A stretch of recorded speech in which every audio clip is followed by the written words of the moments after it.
Hey YouTube, it's Karen here. Just swinging in the EDC hammock that Bribooutdoors got me. Want to give you a shout out, Brian, and let you know how much me and the kids love the EDC hammock. We use it all the time. It is so nice. Easy to set up, not very noisy. Don't know if I could sleep in it, but I could sure sit and swing in it for a while.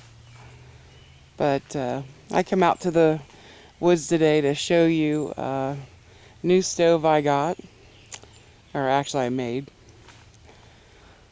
and just to relax.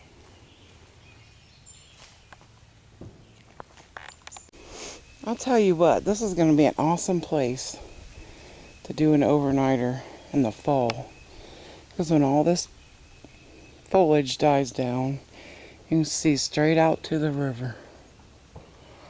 Can't see it very well right now.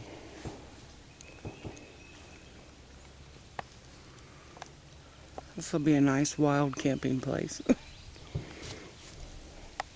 Hear a truck or two go by every once in a while. As long as it ain't the warden.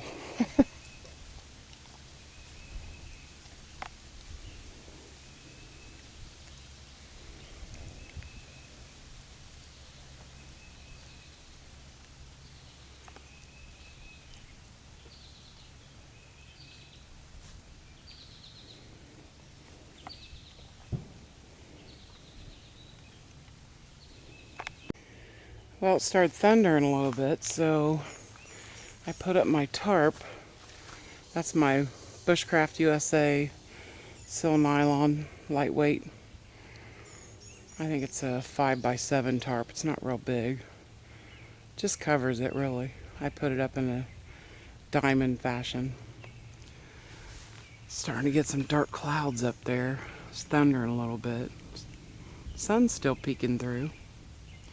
We've had so much rain in the last couple of days. We've had some really bad storms.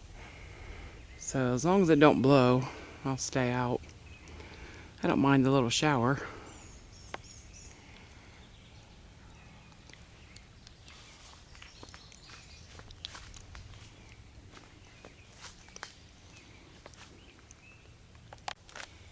Well, a while back, me and my buddy Paul up in Canada did a trade.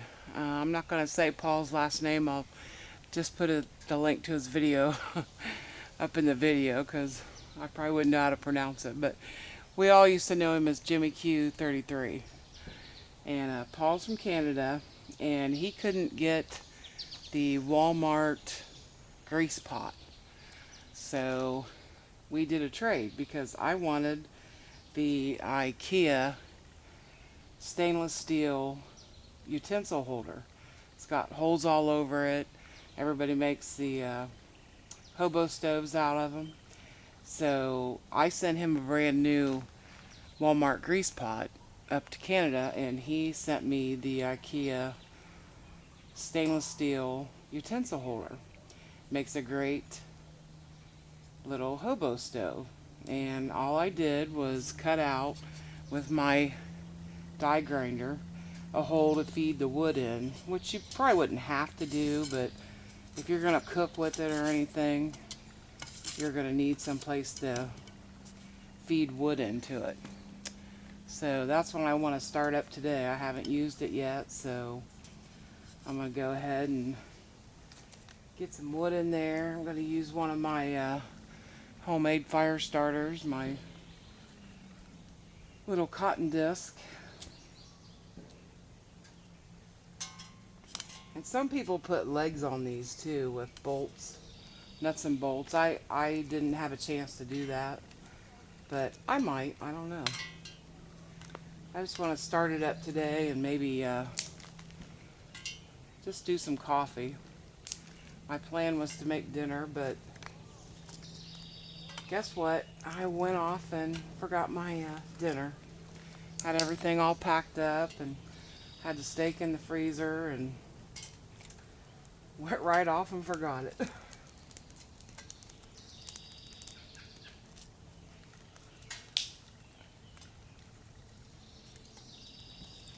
There's a couple ways I've seen people use different ways to cook on them. I have a couple stainless steel tent stakes that I'm going to slide through these holes to make me a little stand, or I could just take my portable grill that I have with me, that I always have with me, that has the legs on it that fold under, and I could just stick it in the ground here like this.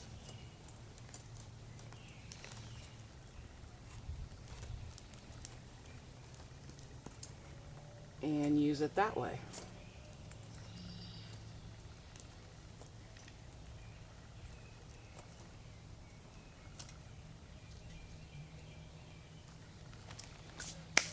I could do that and set my cup right up there and then start feeding it from the bottom. And you know, these are nice for places where you can't start a fire, like a state park or something like that.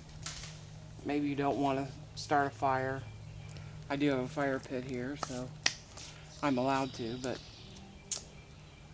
I wanted to use it and get it started and show you and give my friend Paul a big shout out. So let that burn for a while and then we'll start feeding it from the bottom.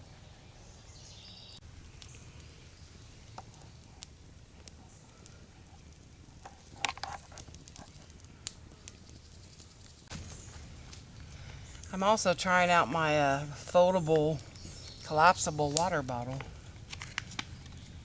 Got this from Intense Angler. Holds about 16 ounces.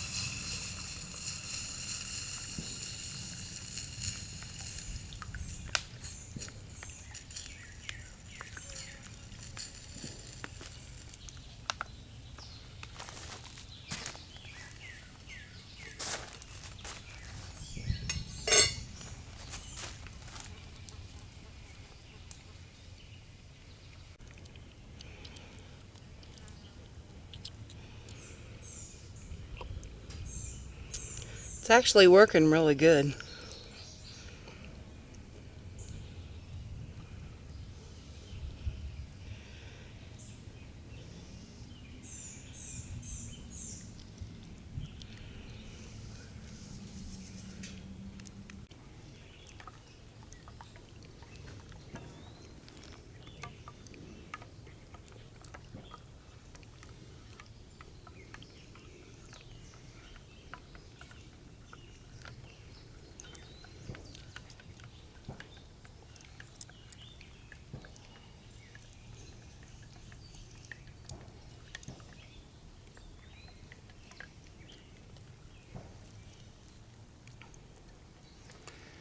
I want to thank you, Paul, again for doing that trade with me and sending me this stove. Hope you're enjoying your Walmart grease pot.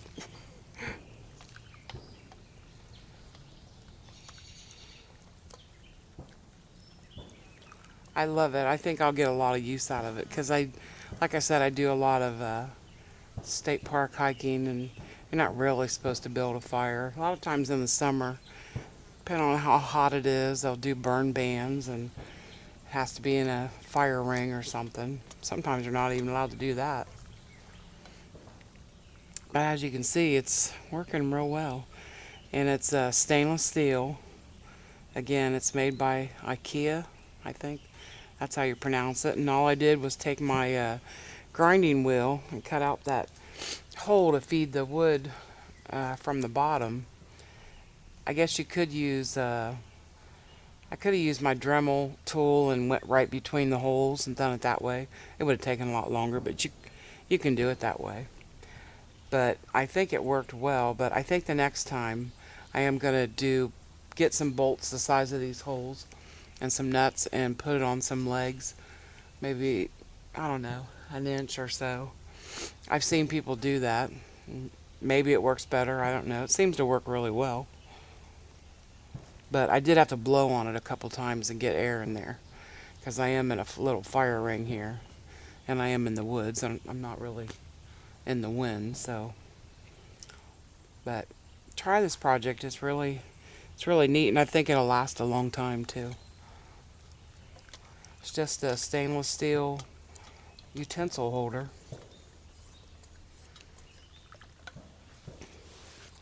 Thanks for watching, everybody.